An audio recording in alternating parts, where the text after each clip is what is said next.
दोस्तों, स्वागत है आपका मेरे चैनल स्टोरी ए दिल में।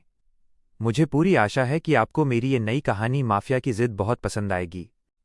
लेकिन कहानी शुरू करने से पहले मैं अपने दिल की एक बात आपसे साझा करना चाहती हूँ। दोस्तों, एक कहानी को लिखना, उसे पूरी मेहनत से रिकॉर्ड करना और फिर आप तक पहुंचाना बहुत मुश्किल काम होता है। जब मैं इतनी कठिनाई से वीडियो बनाती हूँ और उस पर व्यूज़ नहीं आते तो मन बहुत उदास हो जाता है। आप ही बताइए, अगर मेरी मेहनत का कोई फल ही न मिले तो मैं अगला चैप्टर कैसे और क्यों अपलोड करूं? मैं अपनी पुरानी कहानियों को भी जारी रखना चाहती हूं, लेकिन ये सब आपके हाथ में है। अगर आप चाहते हैं कि मैं इस कहानी के अगले भाग जल्दी लेकर आऊं, तो कृपया मुझे अपना पूरा सपोर्ट दें। इस वीडियो को लाइक करें और ज़्यादा से ज़्यादा लोगों के साथ शेयर करें। आपका प्यार ही मुझे आगे काम करने की हिम्मत देगा। अब शुरू करते हैं आज की कहानी। एक ऐसी बेरहम दुनिया जहां गुनाह माता पिता करते हैं, लेकिन उसकी भयानक सजा उनके मासूम बच्चों को भुगतनी पड़ती है। एक ऐसी दलदल जहां हालात इंसान को गुंडा बनने और गलत रास्ते पर चलने के लिए मजबूर कर देते हैं। इन्हीं अंधेरों के बीच फंसी है हमारी नायिका अनामिका, एक भोली भाली लड़की जिसकी जिंदगी तब पूरी तरह तबाह हो गई जब उसका सामना हुआ एक खूंखार नाम से माफिया मार्शल, जिसकी जिद के आगे कोई नहीं टिकता। उसने अनामिका की हंसती खेलती दुनिया को पल भर में राख कर दिया। अब इस नफरत की आग में क्या होगा? क्या अनामिका इस शैतान के चंगुल से निकल पाएगी, या मार्शल की जिद उसे हमेशा के लिए मिटा देगी?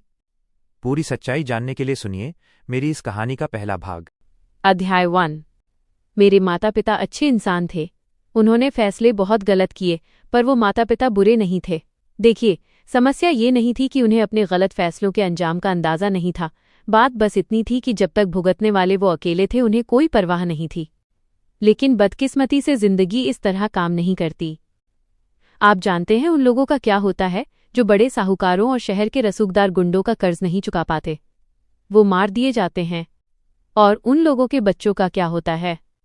खैर, मैं आपको वो नहीं बताऊंगी, क्योंकि उस अंधेरी दुनिया के अपने कुछ सख्त कायदे हैं। मैं बस इतना कह सकती हूँ कि ये अंडरवर्ल्ड के लोग छोटी बच्चियों के पीछे नहीं पड़ते। इसके बजाय वे अपने खत्म हो चुके ग्राहकों के बेटों को उठा लेते हैं और उन्हें बिल्कुल अपने जैसा एक पत्थर दिल इंसान बना देते हैं। और उसकी बहन, वो बस वो लड़की बनकर रह जाती है जिसके साथ स्कूल के लंच टेबल पर कोई बैठना नहीं चाहता, क्योंकि खुदा न करे कि कभी आपका रास्ता उसके भाई से टकरा जाए। कहने की जरूरत नहीं है कि तन्हाई आपकी परछाई बन जाती है। मेरा नाम अनामिका है। मैंने बड़ी मेहनत से कॉलेज की पढ़ाई पूरी की। गणित में स्नातक किया और भौतिक विज्ञान में मास्टर्स पूरा करने से बस 2 कदम दूर हूं।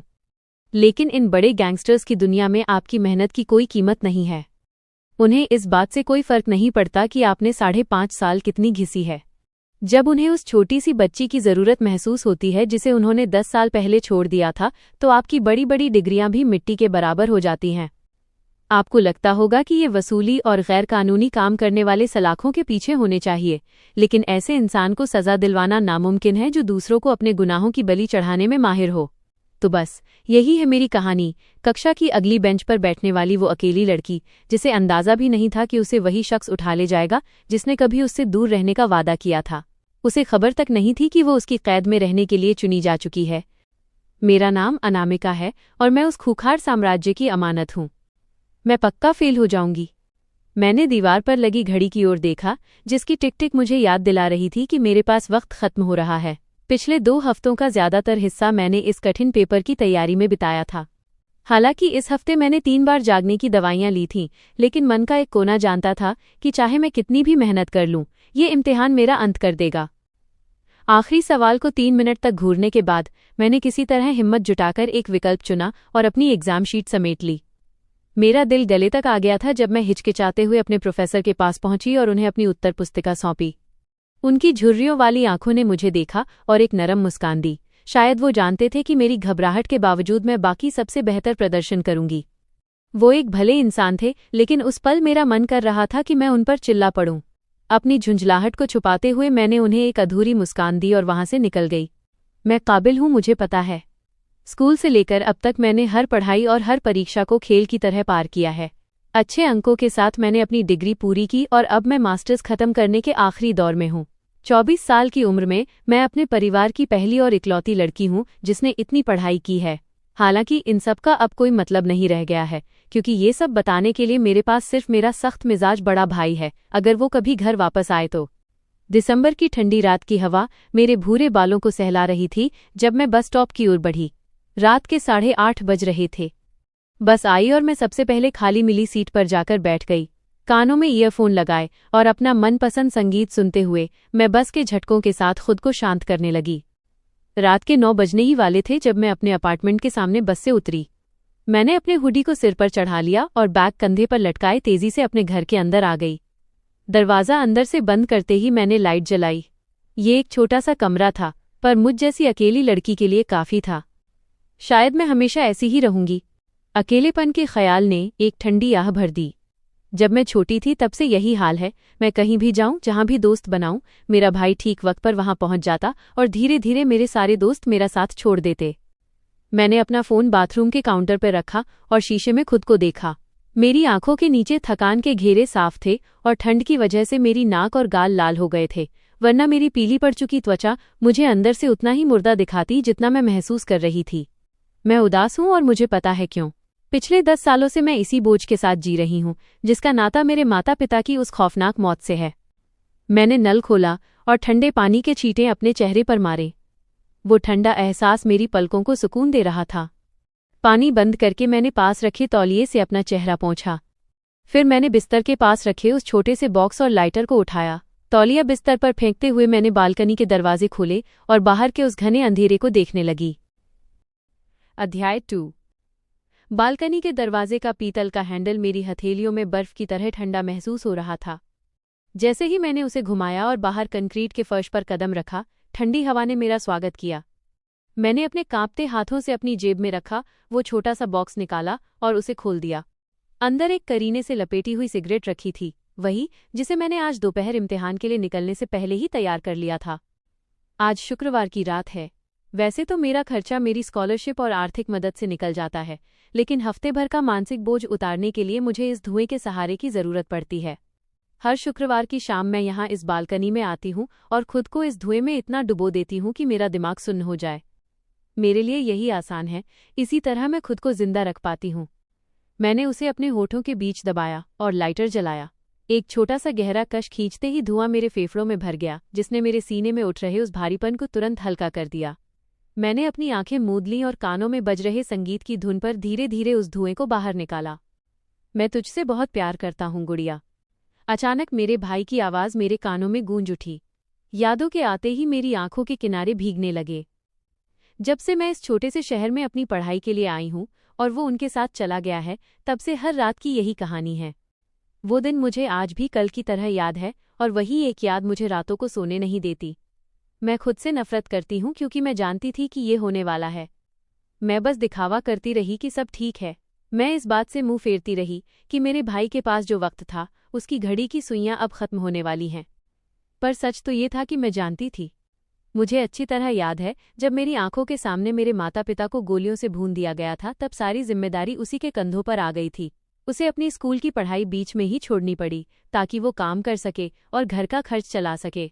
उसने कभी मुझे हाथ नहीं बटाने दिया। वो हमेशा कहता था कि मैं बहुत काबिल हूँ, बहुत समझदार हूँ और मुझे अपनी जिंदगी बर्बाद करने की ज़रूरत नहीं है। घर का बड़ा होने के नाते मुझे पालना उसकी जिम्मेदारी थी और उसने अपना फ़र्ज़ निभाया भी। पर जो बात उसे लगा कि मुझे पता नहीं है, वो ये थी कि जो पैसा वो कमाकर ला रहा था वो उसी आदमी के लिए काम करके आ रहा था जो हमारे माता पिता की मौत का जिम्मेदार था। उसे लगा मुझे खबर नहीं है कि उस आदमी ने उसे मेरे साथ रहने की इजाज़त सिर्फ तब तक दी थी जब तक मेरा स्कूल ख़त्म नहीं हो जाता।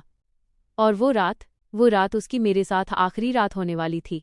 ये सोचकर ही मेरा दम घुटने लगता है। मैंने एक और लंबा कश लिया ताकि गले में उठने वाले उस रुलाई के गुबार को दबा सकूं। इससे मेरी नसें तो शांत हो गईं, पर मेरा दिमाग उन गलियों में जाने से नहीं रुक रहा था जहां मुझे नहीं जाना चाहिए। सब कुछ कितनी जल्दी घट गया था। एक पल हम दोनों टीवी पर एक कॉमेडी शो देखकर हंस रहे थे और दूसरे ही पल घर का मुख्य दरवाज़ा अपनी चौखट से उखड़कर दूर जा गिरा। मेरी जान हलक में आ गई। मैं अपनी जगह से उछल पड़ी। मेरा भाई आर्यन तुरंत अपनी जगह से खड़ा हुआ। उसने बड़ी बेरुखी से मेरा हाथ पकड़ा और मुझे घसीटते हुए अपने कमरे में ले गया। उसने मुझे बिस्तर पर धक्का दिया और दौड़कर अपनी दराज से बंदूक निकाल ली। मेरा दिल सीने में हथौड़े की तरह बज रहा था। उसने अपनी उंगली से मेरी तरफ इशारा किया। उसकी आंखों की वो चमक अब एक डरावने अंधेरे में बदल चुकी थी। उसने मुझे चेतावनी देते हुए कहा, बिल्कुल चुप रहना और बाहर निकलने की हिम्मत मत करना। उसके लहजे में जो गंभीरता थी, उसने मुझे सुन्न कर दिया। वो मुझसे इस तरह तभी बात करता था जब मैं उसकी बात नहीं मानती थी, लेकिन उस रात उसकी आवाज़ में बहस की कोई गुंजाइश नहीं थी। हाथ में बंदूक लिए वो दरवाजे की तरफ भागा और बाहर निकलने से ठीक पहले वो एक पल के लिए मुड़ा और मुझे देखकर बोला, मैं तुझसे बहुत प्यार करता हूँ गुड़िया। वो आखिरी बार था जब मैंने उसे देखा था। वो आखिरी बार था जब मैंने उसकी आवाज़ सुनी थी। उस पल के बाद से मैंने वही किया जो उसने हमेशा मुझसे करने को कहा था, बस अपनी पढ़ाई पर ध्यान देना। आज 5.5 साल बीत चुके हैं और मैं आज भी वही कर रही हूँ, अपनी पढ़ाई और उसकी कमी को महसूस करना। अध्याय 3, यादों का साया। गिलास का वो बर्फ जैसा ठंडा पानी गले से उतरते ही रूह को सुकून दे गया।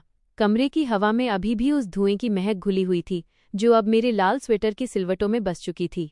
छी, मुझमें से बदबू आ रही है। मुझे नहाना होगा। मेरी झुकी हुई पलकें और लाल आंखें साफ बता रही थीं कि मैंने आज ज़रूरत से ज़्यादा नशा कर लिया था। मैंने अपना हुडी और टी-शर्ट एक साथ उतारा और खुद को गर्म पानी के झरनों के नीचे छोड़ दिया। जैसे ही भाप उड़ते उस गर्म पानी ने मेरे कमर तक लंबे बालों को छुआ, मुझे ऐसा लगा जैसे दुनिया का सारा बोझ धुल रहा है। स्ट्रॉबेरी शैम्पू की वो मीठी खुशबू और गर्म पानी का एहसास। इस वक्त मैं 7वें आसमान पर थी।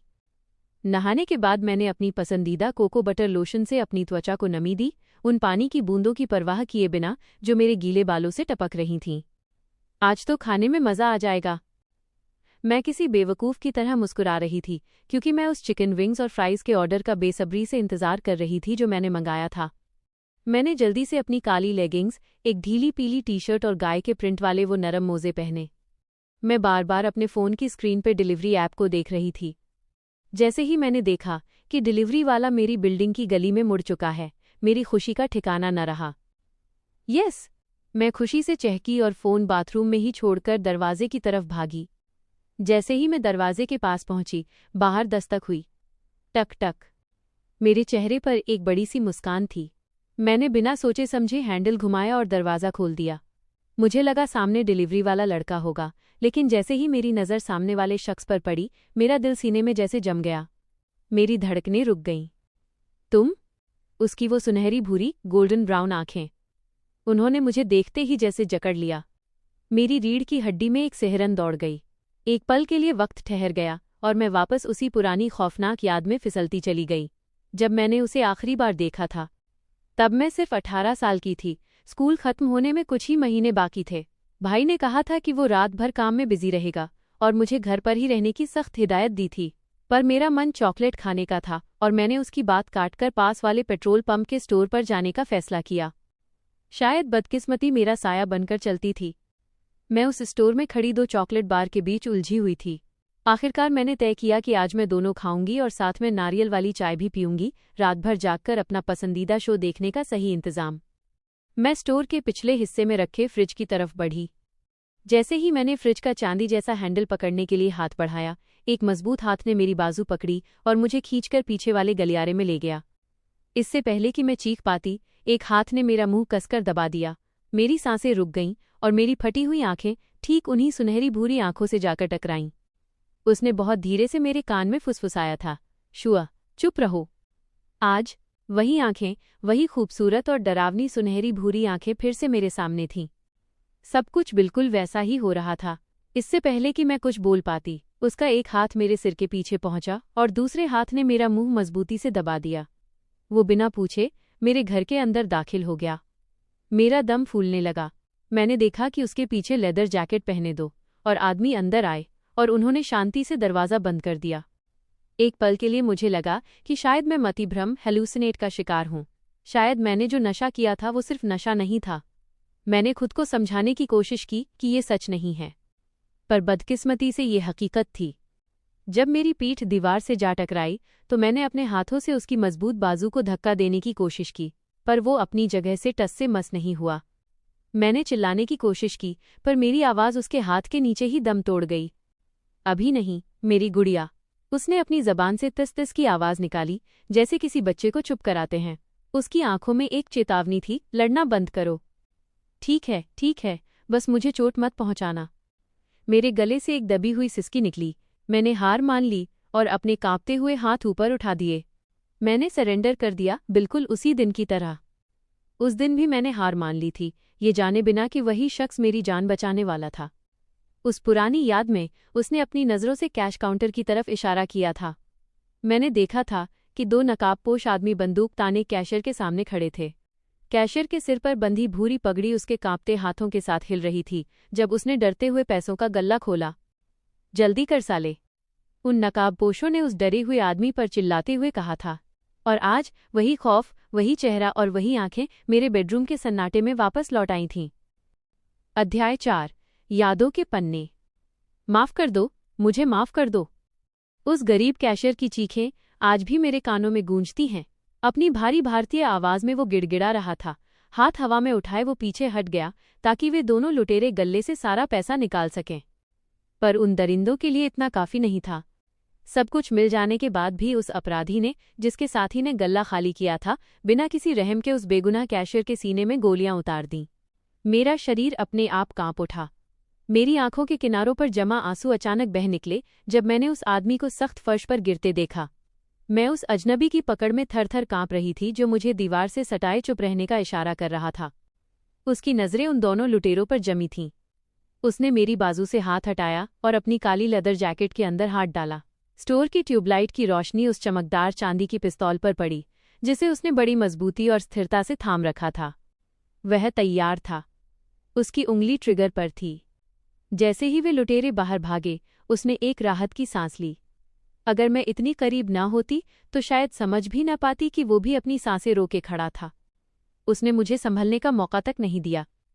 अपना हाथ मेरे मुंह से हटाते ही उसने फिर से मेरी बाजू पकड़ी और मुझे घसीटते हुए स्टोर के पिछले हिस्से यानी गोदाम की तरफ ले गया। मैंने उससे कोई सवाल नहीं किया। मैं उसके पीछे ऐसे चल रही थी जैसे मेरे पास कोई और रास्ता ही न हो। डिब्बों के ढेर के बीच से होते हुए वो मुझे उस बड़े सफ़ेद दरवाजे तक ले गया जिस पर लाल अक्षरों में निकास एग्जिट लिखा था। बाहर टायरों के रगड़ने और पुलिस की गाड़ियों के सायरन की आवाज़ें गूंज रही थीं। अपनी जिंदगी की आखिरी रात समझकर मैंने बिना झिझके उस चमकती काली बड़ी गाड़ी में छलांग लगा दी, उसी आदमी के साथ जिसके हाथ में अब भी बंदूक थी। वही बंदूक जो अब वो अपनी गहरे स्लेटी रंग की सूट जैकेट के अंदर छिपा रहा था। उसने मेरे सिर से अपनी पकड़ ढीली की, लेकिन उस चांदी की पिस्तौल की चमक ने मेरे दिल की धड़कन को और तेज कर दिया।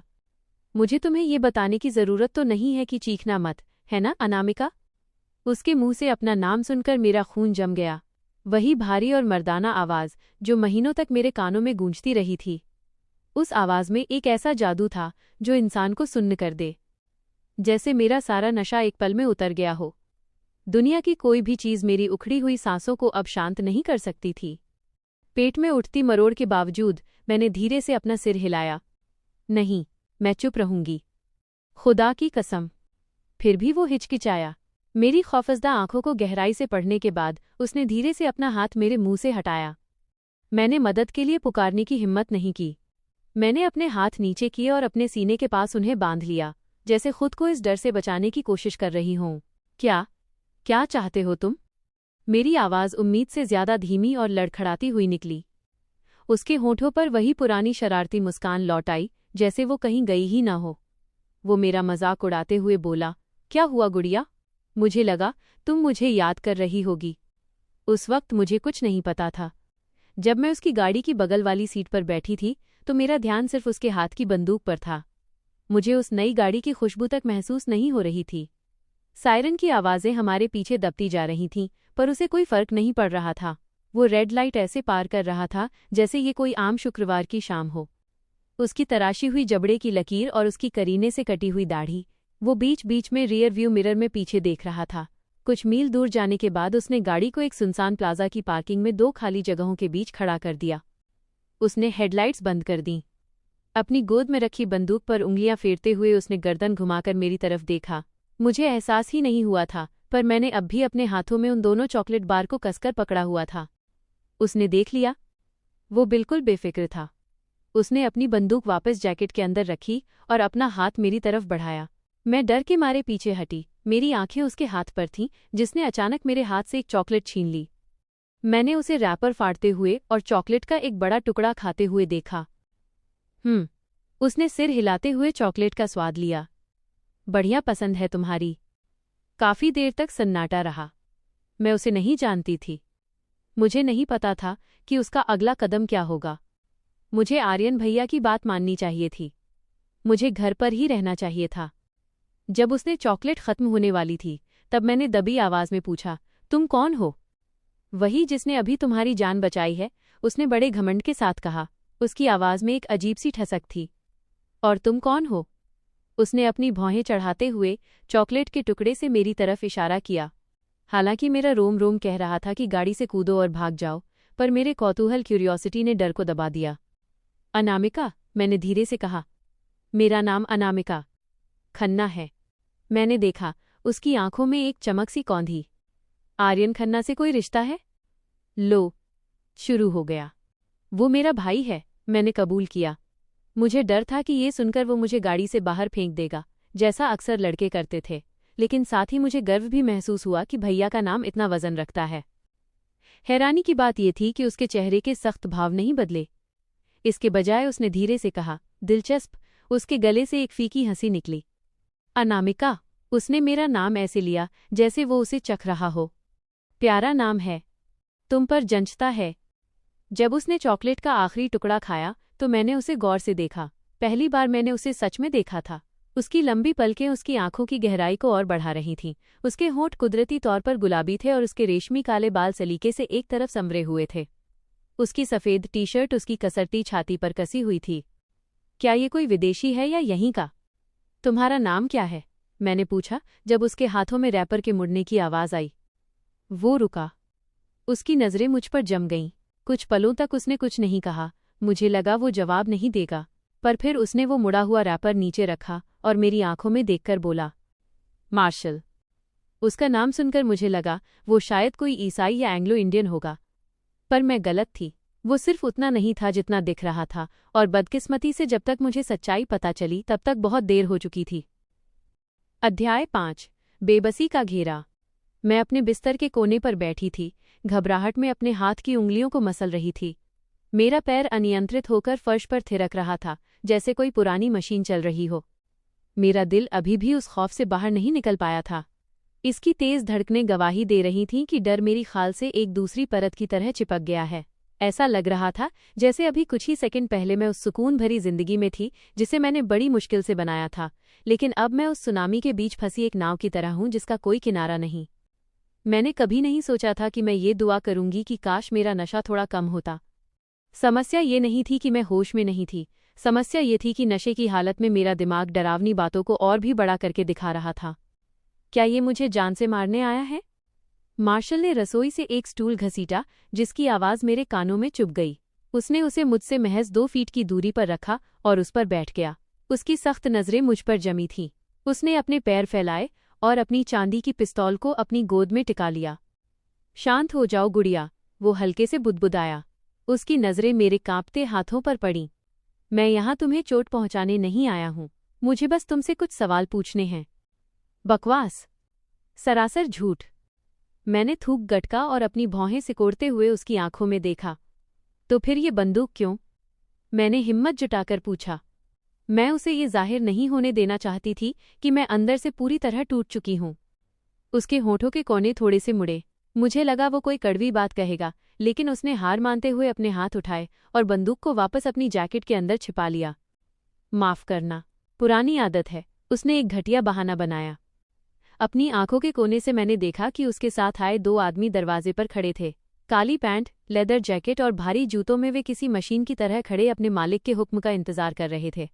उसका असली नाम मार्शल सल्वाडोर था, पर उस वक्त मुझे नहीं पता था कि ये शख्स शहर के सबसे बड़े अंडरवर्ल्ड साम्राज्य का वारिस है। मुझे नहीं पता था कि जिस अजनबी को मैंने मासूमियत में अपना सब कुछ मान लिया था वो मौत का दूसरा नाम है। उस रात पेट्रोल पंप वाली घटना के बाद उसने मुझे घर छोड़ने की पेशकश की थी। मना करने की हिम्मत मुझ में नहीं थी और मैं उसे ठीक उसी जगह ले आई जहां उसे कभी नहीं आना चाहिए था, मेरे घर। मैं उस वक्त सिर्फ 18 साल की थी, अकेली और किसी के साथ की तलाश में। यही मेरा घर है, मैंने शर्मिंदगी से मुस्कुराते हुए कहा था जब हम मेरे बचपन के घर के सामने खड़े थे। मेरे हाथों में चाबियां थीं और मैं उसे देख रही थी। मुझे बुरा लग रहा था कि उसने मेरी जान बचाई, मुझे घर छोड़ा और मेरे पास उसे देने के लिए सिर्फ एक चॉकलेट बार और एक छोटा सा शुक्रिया था। मैं कितनी बेवकूफ़ हूँ। मैंने उसे शुक्रिया कहने का तरीका सोचा और अचानक मेरे मुंह से निकला, क्या तुम अंदर आना चाहोगे? एक पल के लिए उसके चेहरे पर हिचकिचाहट दिखी थी। वो आना चाहता था, या कम से कम मुझे ऐसा ही लगा। कोई बात नहीं, उसने मुझे तसल्ली दी। मैं बस ये देखना चाहता था कि तुम सुरक्षित घर पहुंच जाओ। और उसने इंतजार किया जब तक मैंने दरवाज़ा नहीं खोला। मुझे थोड़ा बुरा लगा कि वो नहीं रुका, पर मन में एक उम्मीद थी कि शायद हम फिर मिलेंगे। दरवाजे पर खड़े होकर मैंने पीछे मुड़कर देखा। वो अपने हाथों को जेब में डाले खड़ा था। मैंने अपनी सारी झिझक छोड़कर पूछा, क्या मैं तुम्हें फिर कभी देख पाऊंगी? मैं एक अनजान आदमी के सामने खड़ी उससे दोबारा मिलने की भीख मांग रही थी। कुछ पल की खामोशी के बाद वो मेरे करीब आया। उसने अपनी उंगली से मेरी ठुड्डी को ऊपर उठाया और धीरे से बोला, मैं बहुत खतरनाक हूँ गुड़िया। तुम्हारे लिए यही अच्छा होगा कि मैं तुमसे दूर रहूं। मुझे उसकी बात मान लेनी चाहिए थी। मुझे दरवाज़ा बंद कर लेना चाहिए था, पर मैंने नहीं किया। तुम्हारे भाई ने मेरी जायदाद का कुछ हिस्सा कहीं गायब कर दिया है। मार्शल की आवाज़ ने मुझे यादों के भंवर से बाहर खींच लिया। क्या तुम्हें इसके बारे में कुछ पता है? भैया, ये सुनकर कि मेरा भाई जिंदा है, मुझे सुकून मिलना चाहिए था, पर इन हालात में सुकून कोसों दूर था। मेरी आंखें फटी की फटी रह गईं। ये साफ था कि मेरे पास उसके सवालों का कोई जवाब नहीं था। क्या भैया ठीक हैं? क्या उन्होंने सच में चोरी की? क्यों? कहाँ है वो? अब उनके साथ क्या होगा? और अब मेरे साथ क्या होगा? मार्शल के चेहरे के हावभाव बता रहे थे कि उसे जवाब अभी के अभी चाहिए। मुझे नहीं पता, मैंने सिर हिलाते हुए कहा। मैंने पिछले 6 सालों से भैया से बात नहीं की है। मुझे नहीं पता वो कहाँ हैं। मार्शल को ये जवाब पसंद नहीं आया। उसने एक गहरी ठंडी सांस ली, जैसे उसे पहले से पता हो कि मैं यही कहूंगी। तो अगर मैं इस घर के कोने कोने को छान मारूं तो तुम मुझे यकीन दिला सकती हो कि मुझे यहाँ उसका कुछ नहीं मिलेगा? वो एक पल रुका और फिर बोला, या उससे भी बेहतर, क्या मुझे यहाँ वो नहीं मिलेगा जो मेरा है? मैंने फिर से मना किया, नहीं, मैंने उसे नहीं देखा। मैं कसम खाती हूँ। उसकी डरावनी हंसी ने मेरी रूह कंपा दी। इससे पहले कि मैं कुछ और कह पाती, उसने दरवाजे पर खड़े आदमियों को इशारा किया। चंद सेकंडों में वे मेरे घर का सामान यहाँ वहाँ फेंकने लगे। जब मेरी सस्ती परफ्यूम की बोतलें फर्श पर गिरकर चकनाचूर हुईं तो मैं कांप उठी। वे मेरे कपड़ों की दराजों को बेरहमी से बाहर निकाल रहे थे। हैरानी की बात यह थी कि मुझे उन चीज़ों के टूटने का दुख नहीं था जिन्हें खरीदने में हज़ारों रुपए लगेंगे। मुझे डर उस चीज़ का था जो शायद अब कभी वापस नहीं आने वाली थी, मेरी शांति। अध्याय 6, कैदे मोहब्बत।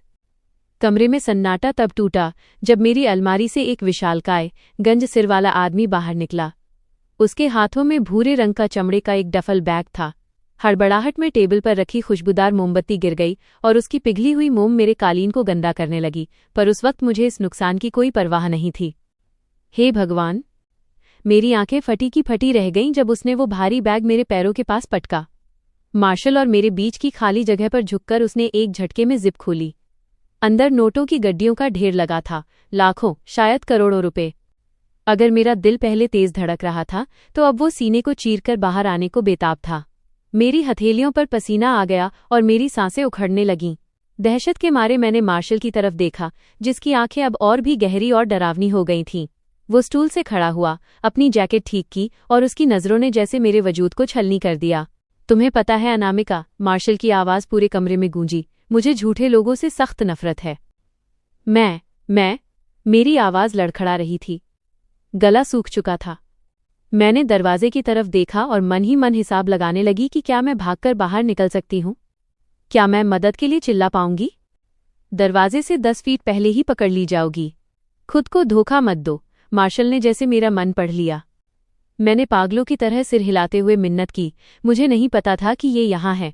मैं कसम खाती हूँ, ये मेरा नहीं है। वो एक डरावनी हंसी हंसा और मेरी तरफ एक कदम बढ़ाया। मैं डर के मारे पीछे हटी और बिस्तर पर गिर गई। वो नहीं रुका। उसने बेरहमी से मेरी बाहें पकड़ी और मुझे खींचकर खड़ा कर दिया। उसने मुझे अपने सीने से सटा लिया। उसकी मिंट जैसी सांसें मेरी नाक से टकरा रही थीं और उसकी पकड़ इतनी मजबूत थी कि मेरे शरीर पर नील पड़ने लगे थे। मेरे गले से एक दबी हुई सिसकी निकली। मुझे पता है ये तुम्हारा नहीं है, उसने मेरे कान के पास फुसफुसाते हुए ताना मारा। यही तो समस्या है अनामिका, ये मेरा है। तुम वो चीज़ छिपाकर बैठी थी जो मेरी है। अब बताओ, मैं तुम्हारा क्या करूं? मार्श। शुआ। उसने मुझे धीरे से चुप कराया और अपने होंठ मेरे कान के पास ले आया। उसकी आवाज की थरथराहट ने मेरी रीढ़ की हड्डी में सिहरन पैदा कर दी और मेरे घुटने जवाब देने लगे। उसने मुझे और कसकर थामा और मुरझाते हुए स्वर में बोला, सब ठीक हो जाएगा मेरी गुड़िया। उसके पास शब्दों का जादू हमेशा से था, ठीक उसी पहली रात की तरह। उस रात वो एक परफेक्ट जेंटलमैन बना हुआ था। जब मैंने बहुत जिद की कि वो कम से कम 1 कप हॉट चॉकलेट पीकर जाए, तब कहीं जाकर उसने मेरा निमंत्रण स्वीकार किया। रसोई की मेज पर वो बड़ी शांति से बैठा था। मैंने सफ़ेद चीनी मिट्टी का प्याला लकड़ी के कोस्टर पे रखा। शुक्रिया, उसने बड़ी शालीनता से कहा, हालांकि उसकी नज़रें लगातार मुझ पर टिकी थीं जब मैं चूल्हे पर दूध गर्म कर रही थी। मैं उसके बगल वाली कुर्सी पर बैठ गई। हम दोनों अपनी अपनी हॉट चॉकलेट पी रहे थे। उसने अपनी कुर्सी के पीछे टेक लगा ली और मुझे बड़ी गहराई से देखने लगा। उसकी नज़रों में एक ऐसी तीव्रता थी जिसे नज़रअंदाज करना मुश्किल था। बातचीत के दौरान उसे सिर्फ एक चीज़ में दिलचस्पी थी, मेरा भविष्य। मैंने उसे बताया कि कैसे मेरे माता पिता एक गलत आदमी के चक्कर में फंस गए थे और कैसे मेरे भाई ने मुझे हमेशा पढ़ने के लिए प्रेरित किया। मैंने उसे अपनी स्कॉलरशिप और अपनी कठिन पढ़ाई के बारे में बताया। मैं इतनी अकेली थी कि जब उसने मुझे बोलने का मौका दिया तो मैंने वो सारी बातें कह दी जो मैंने कभी किसी से नहीं कही थी। वो सिर्फ सुनता रहा। मैं अपने बारे में बताने में इतनी मशगूल थी कि मुझे एहसास ही नहीं हुआ कि मैं उसके बारे में कुछ नहीं जानती, सिवाय इसके कि उसके पास बंदूक है, एक बड़ी गाड़ी है और मेरा भाई कौन है, ये जानकर भी वो डरा नहीं। मैं पढ़ाई में बहुत तेज थी, पर जब जिंदगी के सही फैसले लेने की बारी आई तो मैं सबसे बड़ी बेवकूफ़ साबित हुई। ठीक वैसे ही जब 1 घंटे बाद उसने घर घूमने की इच्छा जताई और मैं उसे अपने बेडरूम में ले आई। मेरा कमरा छोटा था, पर करीने से सजा हुआ था। बैंगनी रंग की चादरें और उसी रंग का कालीन कमरे को एक सुकून देते थे। तो बैंगनी तुम्हारा पसंदीदा रंग है? उसने मजाक में पूछा। मैं मुस्कुराई और अपनी हिचकिचाहट मिटाने के लिए मैंने अपनी ग्रे हुडी उतारी और बिस्तर पर फेंक दी। असल में मुझे हल्का पीला रंग पसंद है, मैंने उसे अपनी टी-शर्ट दिखाते हुए कहा। उसने मुझे ऐसी हवस भरी नज़रों से देखा कि मुझे पहली बार लगा कि कोई मुझे चाहता है। मेरा भाई सुबह तक वापस नहीं आएगा, मैंने डरते डरते कहा। मैं नहीं चाहती थी कि वो चला जाए। मैं अकेलेपन से बहुत डरती थी। तो हम कोई फिल्म देख सकते हैं या? मेरी आवाज़ तब रुक गई जब उसने धीरे से पीछे मुड़कर बेडरूम का दरवाज़ा बंद कर दिया। मैंने उसे नहीं रोका। सच तो ये था कि मैं रुकना ही नहीं चाहती थी। मैं प्यार के लिए, किसी की चाहत के लिए तरस रही थी। उसने मुझे ऐसा महसूस कराया जैसे मैं उसके लिए खास हूं। जब वो मेरे करीब आया तो वो रुका। उसने मेरा पहला चुंबन मुझसे छीना नहीं, मैंने खुद उसे दिया। मेरे होंठ उसके होंठों से टकराए और मेरे हाथ उसकी कसरती बाहों पर रेंगने लगे। उसने मेरी कमर थामी और मुझे अपनी ओर खींच लिया। उसकी जबान मेरे साथ एक खेल खेल रही थी और मुझमें लड़ने की कोई ताकत नहीं बची थी। मैंने अपने जूते उतार फेंके और जब उसने मुझे बिस्तर पर लिटाया और मेरी जीन्स की जिप खोली तो मैंने बिना सोचे समझे उसकी मदद की। उस रात बिना किसी हिचकिचाहट के मैंने खुद को उसके हवाले कर दिया। वो मेरे ऊपर था, कपड़ों के बिना उसका शरीर किसी पत्थर की तरह ठोस और मजबूत लग रहा था। मुझे डर लग रहा था कि मैंने कितनी जल्दी खुद को उसके सामने बेपर्दा कर दिया है। मैंने अपना हाथ उसके पेट पर रखा। वो मेरे अंदर समाने के लिए तैयार था। उसकी नज़रों ने मेरी नज़रों को थाम रखा था, जैसे वो मुझसे कह रहा हो कि मुझ पर भरोसा करो। जब उसने मेरा हाथ पकड़कर बिस्तर पर ऊपर की ओर टिका दिया तो मेरे गले से एक सिसकी निकली। शुआ। उसने धीरे से मुझे चुप कराया। उसने मेरी गर्दन पर एक हल्का सा चुम्बन दिया और फुसफुसाया, सब ठीक हो जाएगा मेरी गुड़िया। तब भी मैं उसके रहमो करम पर थी और आज भी मैं उसकी अमानत हूं। अध्याय 7। भाई की विरासत। कोई इस बारे में बात नहीं करता कि वो पहला मर्द जिसे आप खुद को सौंपने का फैसला करती हैं, वो आप पर कितना अधिकार पा लेता है, भले ही वो अधिकार जरा सा ही क्यों ना हो। शायद इसीलिए कहा जाता है कि किसी ऐसे इंसान के साथ इतनी जल्दी नज़दीकियां नहीं बढ़ानी चाहिए जिसे आप ठीक से जानती भी ना हो। पर समस्या ये नहीं थी कि मैंने उसे खुद को सौंपा, समस्या ये थी कि वो मार्शल था। फिर भी उस रात वो मेरे साथ बहुत नरम था। मुझे अपनी हवस का शिकार बनाकर तुरंत छोड़ देने के बजाय वो सुबह होने तक मेरे पास रुका रहा। वो तब तक मुझे अपनी बाहों में समेटे रहा जब तक कि सुबह के सन्नाटे को चीरती हुई मेरे भाई की गाड़ी की आवाज़ आंगन में नहीं गूंजी। गाड़ी की आवाज़ सुनते ही मेरी सांसें अटक गईं। घबराहट में कांपते हुए मैंने मार्शल के कंधे को झकझोरा। मार्शल, उठो, मेरा भाई आ गया है। जब उसकी आंखें खुलीं तो उसके चेहरे पर डर का एक कतरा भी नहीं था। उस पल मुझे समझ जाना चाहिए था। मुझे समझ जाना चाहिए था कि जो आदमी शहर के सबसे खतरनाक गुंडे की बहन के कमरे में होने के बावजूद जरा भी विचलित नहीं है, वो उस गुंडे से कहीं ज्यादा खूंखार होगा। आखिर उसने खुद मुझे चेतावनी दी थी कि वो खतरनाक है। मुझे बस ये लगा था कि वो मेरे भाई से बुरा नहीं हो सकता, पर मैं गलत थी। वह बुरा था, वो उससे कहीं ज्यादा बुरा है। मेरी नजरें उन दो आदमियों पर टिकी हैं जो डफल बैग से नोटों की गड्डियां निकालकर किचन के काउंटर पर सजा रहे हैं। वे मार्शल के लिए पैसे गिन रहे हैं और मार्शल की आंखें मुझ पर जमी हैं। मैंने अपने सीने पर हाथ बांध रखे हैं और बीच बीच में उसे तिरछी नजरों से देख लेती हूँ। मेरा गला सूख रहा है और मेरा मन कर रहा है कि बस उठूं और फ्रिज से ठंडे पानी की एक बोतल निकाल लूं। तभी मुझे याद आया कि मेरी मेज नाइट स्टैंड पर पानी का आधा भरा हुआ गिलास अभी भी रखा है। क्या मुझे हिलने की इजाजत है? मार्शल अब भी उस काले स्टूल पर पीछे की ओर झुककर बैठा है। मुझे अपनी पकड़ से आज़ाद करने के बाद उसने मुझे वापस बिस्तर पर धकेल दिया था और तब से एक लफ्ज़ नहीं बोला, सिवाय अपने उन प्यादों को पैसे गिनने का हुक्म देने के। मैं बस पानी पी रही हूँ, मैं भागकर कहाँ जाऊंगी? मैंने अपनी बुज़दिली को अंदर दबाया और बिस्तर से खड़ी हो गई। उसकी तीखी नज़रों ने मेरा पीछा किया, जिससे मेरे कदम डगमगाए। एक लंबी सांस लेते हुए मैं मुड़ी और सावधानी से मेज़ की तरफ बढ़ी। पानी का वो ठंडा एहसास जब मेरी जुबान से टकराया तो पल भर के लिए मैं भूल गई कि मार्शल की बंदूक में एक गोली शायद मेरे नाम की भी है। कितनी अजीब बात है। उस दिन मुझे लगा था कि मेरे भाई की बंदूक में एक गोली मार्शल के नाम की होगी। मैंने उसे खिड़की से कूदने के लिए कहने का सोचा था, पर तभी याद आया कि मेरे कमरे में कोई खिड़की नहीं है। उसके पास सिर्फ एक ही रास्ता था, पिछले दरवाजे से चुपचाप निकल जाना, जबकि मैं भैया का ध्यान भटकाने की कोशिश करूं। मैं अपने कमरे से बाहर भागी और लगभग दौड़ते हुए रसोई तक पहुंची, जहां भैया पहले से ही खड़े थे। उनके हाथ जख्मी थे और उन पर खून लगा था। वे फ्रिज का हैंडल थामे कल रात के बचे हुए खाने को देख रहे थे। भैया, मैंने उनकी सूजी हुई उंगलियों को देखते हुए घबराहट में आवाज दी। क्या आप ठीक हैं? मेरी आवाज कांप रही थी।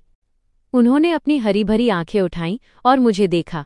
उनके गाल पर नीला निशान तब तक नहीं दिखा था जब तक उन्होंने अपना चेहरा मेरी तरफ नहीं घुमाया। मैं ठीक हूं, उन्होंने बड़ी बेरुखी से कहा और अपने जख्मी हाथ को मुझसे छिपाने की कोशिश की। तुम इतनी जल्दी उठ गई? दिखाइए मुझे ये चोट। मैंने उनकी बात अनसुनी की और उनकी तरफ बढ़ी। अनामिका, मैंने ध्यान नहीं दिया और उनका हाथ पकड़ लिया। ये सब क्या है? आपने क्या किया? मेरा स्वर उम्मीद से ज्यादा तेज था। उन्होंने झटके से अपना हाथ छुड़ा लिया। कहा ना, मैं ठीक हूं, वे बड़बड़ाए और चेहरा फेर लिया। ठीक? मैंने उनके चेहरे को पकड़कर अपनी तरफ घुमाया। उनके होंठ फटे हुए थे और चेहरे पर जबरदस्त चोट थी। आप बिल्कुल ठीक नहीं लग रहे भैया। क्या हुआ है? उन्होंने मुझे वैसी ही नज़र से देखा जैसी वे अक्सर देखते थे, जिसका मतलब था कि वे कुछ नहीं बताएंगे, पर उन्हें खुशी होगी अगर मैं उनकी मरहम पट्टी कर दूं। मैं हार मानकर प्राथमिक चिकित्सा किट, फर्स्ट एड किट लेने मुड़ी, पर तभी उनके हाथ ने मुझे पकड़कर अपने पीछे खींच लिया। मेरे मुंह से एक चीख निकल गई। मैंने देखा कि मार्शल गलियारे के ठीक पास खड़ा था। भैया और मेरे बीच बस कुछ ही फीट की दूरी थी। अनामिका, भैया की आवाज़ गहरी और डरावनी हो गई थी। उन्होंने मुझे चेतावनी देते हुए कहा, मेरे कमरे में जाओ और जब तक मैं न कहूं बाहर मत आना। भैया ने रसोई के दूसरी तरफ इशारा किया, मार्शल से दूर। मार्शल के होठों पर एक मुस्कान थी और उसकी आंखों में एक अजीब सा मजा। ऐसा चेहरा मैंने उसका पहले कभी नहीं देखा था। मेरा दिल हलक में आ गया था। भैया, क्या हो रहा है? तुम नशे में हो, मार्शल की आवाज ने मुझे वर्तमान में खींच लिया। मैंने अपनी खाली गिलास मेज पर रखा और उसकी सुनहरी भूरी आंखों में देखा। उतने नशे में नहीं जितना होना चाहिए, मैंने धीमी आवाज में कहा।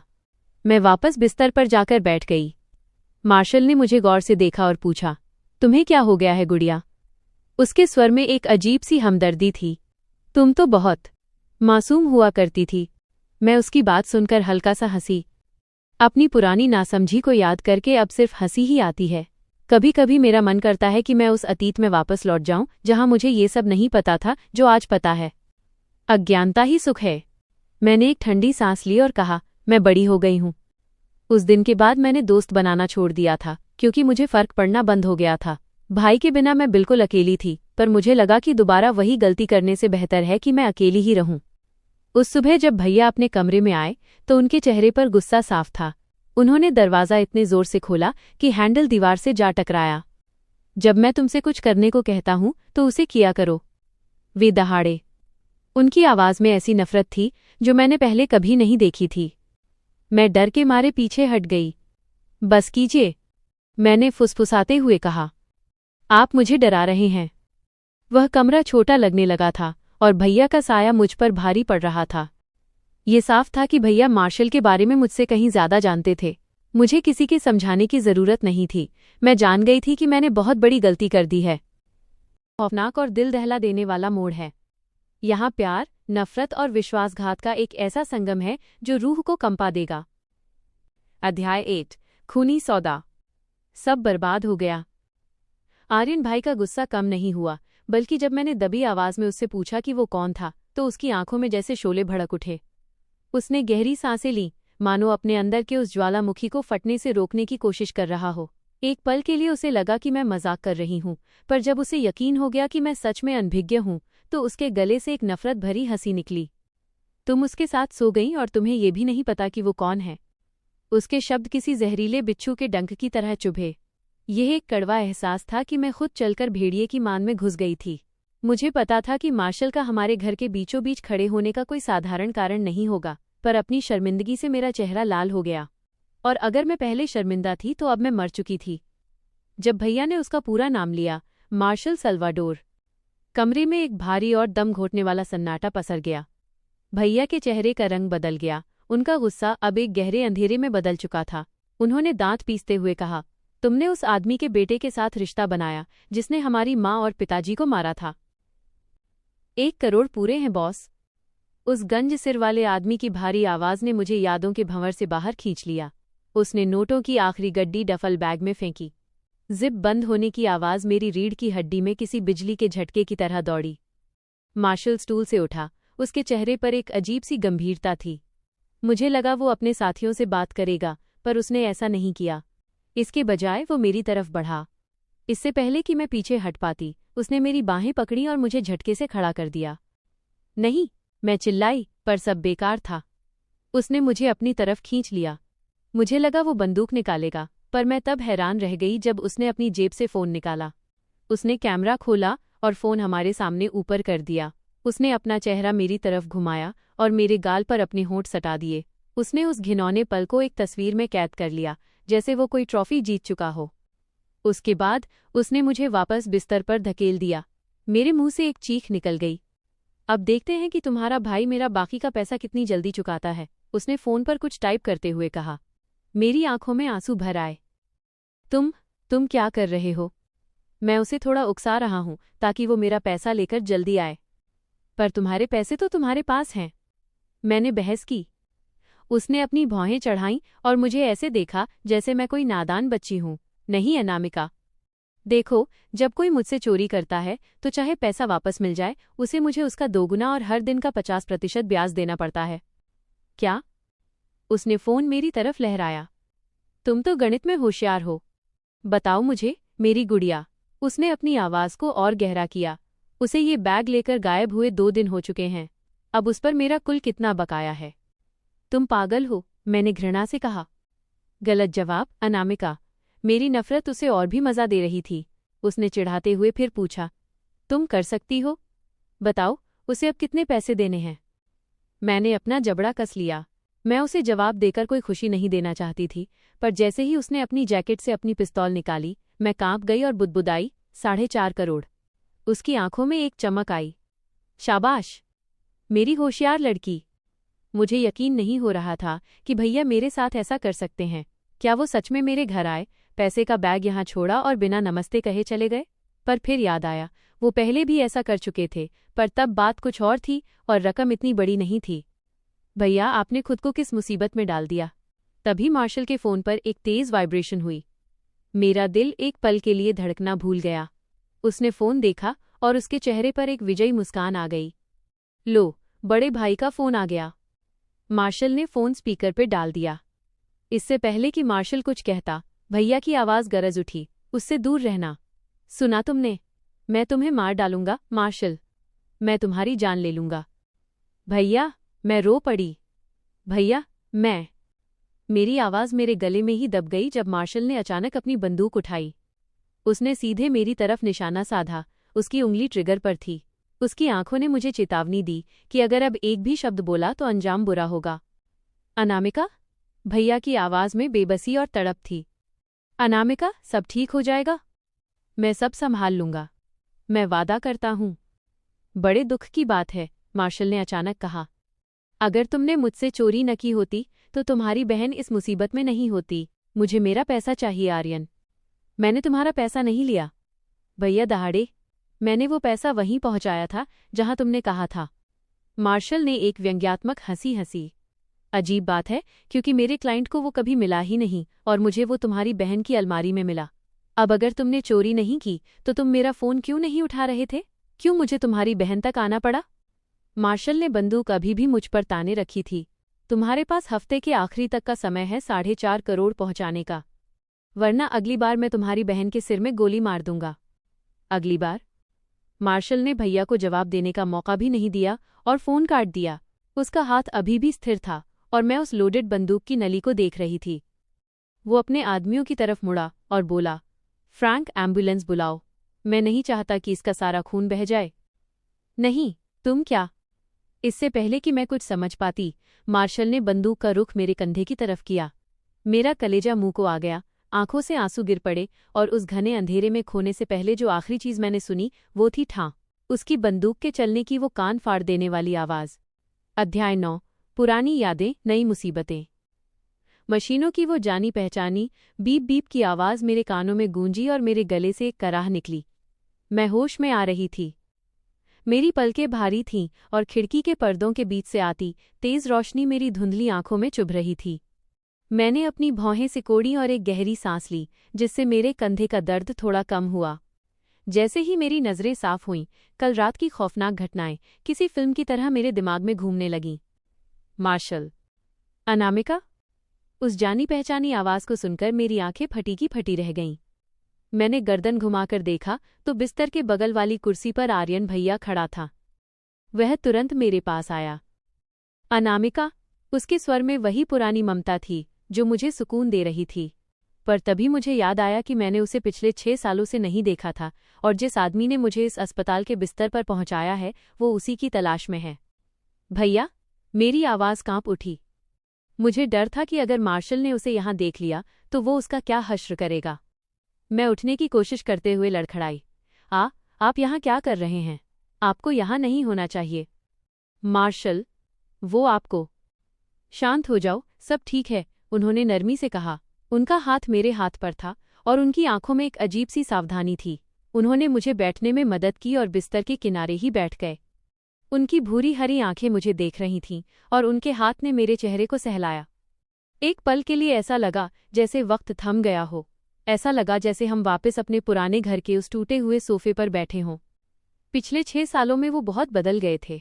27 साल की उम्र में वो अब एक परिपक्व आदमी लग रहे थे। उनके रेशमी भूरे बाल सलीके से कटे हुए थे और उनकी दाढ़ी अब पूरी तरह से घनी और सुव्यवस्थित थी। उनका कसरती शरीर मुझे हमारे पिता की उन पुरानी तस्वीरों की याद दिला रहा था जो माँ एक जूते के डिब्बे में छिपाकर रखती थीं। उनके हाथों और गर्दन पर बने टैटू उन पर अजीब तरह से जंच रहे थे। वो अब सच में एक अपराधी की तरह दिख रहे थे। मुझे बहुत दुख है कि तुम्हें फिर से इस दलदल में खींच लिया गया। उनकी आवाज भारी हो गई। मैं कभी नहीं चाहता था कि तुम इन सब में फंसो। मैंने उनकी दुखी आंखों में देखते हुए अपना सिर हिलाया और पूछा, तो फिर आपने वो पैसे मेरे घर पर क्यों छोड़े भैया? 5.5 साल तक आपसे कोई खबर नहीं मिली और अचानक आप उस पागल आदमी के नोटों से भरा बैग मेरे घर छोड़ गए। क्या सोच रहे थे आप? उन्होंने एक ठंडी सांस ली और अपना हाथ मेरे चेहरे से हटा लिया। मैंने उसके पैसे नहीं चुराए अनामिका। मैं पिता की कसम खाकर कहता हूं। मैं इतने साल तुमसे दूर सिर्फ इसलिए रहा ताकि तुम पर कोई आंच ना आए। मैं तुम्हारे साथ ऐसा कभी नहीं करूंगा। वो रुके। उनके चेहरे पर एक बेबसी थी। मुझे लगता है कोई मुझे फंसाने की कोशिश कर रहा है। मुझे उनकी बात पर यकीन था। अगर भैया ने किसी चीज की परवाह की है तो वो मैं हूं, और अगर कोई उन्हें नुकसान पहुंचाना चाहता है तो मुझे निशाना बनाना सबसे आसान तरीका है। ये सोचकर मेरा दिल बैठने लगा। तो अब क्या होगा? मैंने अपनी घबराहट को दबाते हुए पूछा। क्या आप उसे समझा नहीं सकते? उसके पैसे उसे मिल गए हैं तो अब वो। ये दुनिया ऐसे काम नहीं करती। उन्होंने मेरी बात काट दी और अपनी नजरें फेर लीं। मेरे पास बचने का सिर्फ एक ही रास्ता है, मुझे ये साबित करना होगा कि मैंने वो पैसा सही जगह पहुंचाया था और उसे किसी और ने चुराया है। वो फिर रुके और धीमी आवाज में बोले, क्योंकि अगर मैं उसे 4.5 करोड़ दे भी दूं तो भी वो तब तक नहीं रुकेगा जब तक वो मुझसे सब कुछ छीन नहीं लेता। और मैं उन्होंने अपनी बात पूरी नहीं की, पर मुझे समझ आ गया। वो मुझे उस खौफनाक सच्चाई से बचाना चाहते थे जो उनके साथ होने वाली थी। और चूंकि मैं उन गिनी चुनी चीजों में से हूं जिसकी वो परवाह करते हैं, इसलिए मैं भी अब मार्शल की हिट लिस्ट में थी। हैरानी की बात थी कि मुझे भैया पर गुस्सा नहीं आ रहा था। ये उनकी गलती नहीं थी। जिस रात मैंने अपने माता पिता को अपने ही घर के फर्श पर मरते देखा था, मुझे समझ आ गया था कि ये सब उन दोनों की गलती थी। मुझे अपने माता पिता से नफरत थी, भैया से नहीं। मैंने कुछ बोलने के लिए अपने होंठ खोले ही थे कि दरवाजे पर दस्तक हुई। एक नर्स अंदर आई। उसके बाल सलीके से बंधे थे और उसने गोल चश्मा पहन रखा था। ओह, बहुत अच्छे, आप जाग गईं, उसने उत्साह से कहा। पुलिस आई है आपसे कुछ सवाल पूछने, सुश्री खन्ना, MS खन्ना। मैंने भैया की तरफ देखा। वो तुरंत बिस्तर से खड़े हो गए और मेरा हाथ छोड़ दिया। तभी दरवाजे से 2 आदमी अंदर आए। उन्होंने गहरे रंग के सूट पहने थे और उनकी बेल्ट पर चमकदार सोने के बैजेस चमक रहे थे। एक लंबा और गोरा था जिसकी आंखें नीली थीं, पर दूसरा आदमी छोटा और गठीला था जिसके चेहरे पर बहुत सख्ती थी।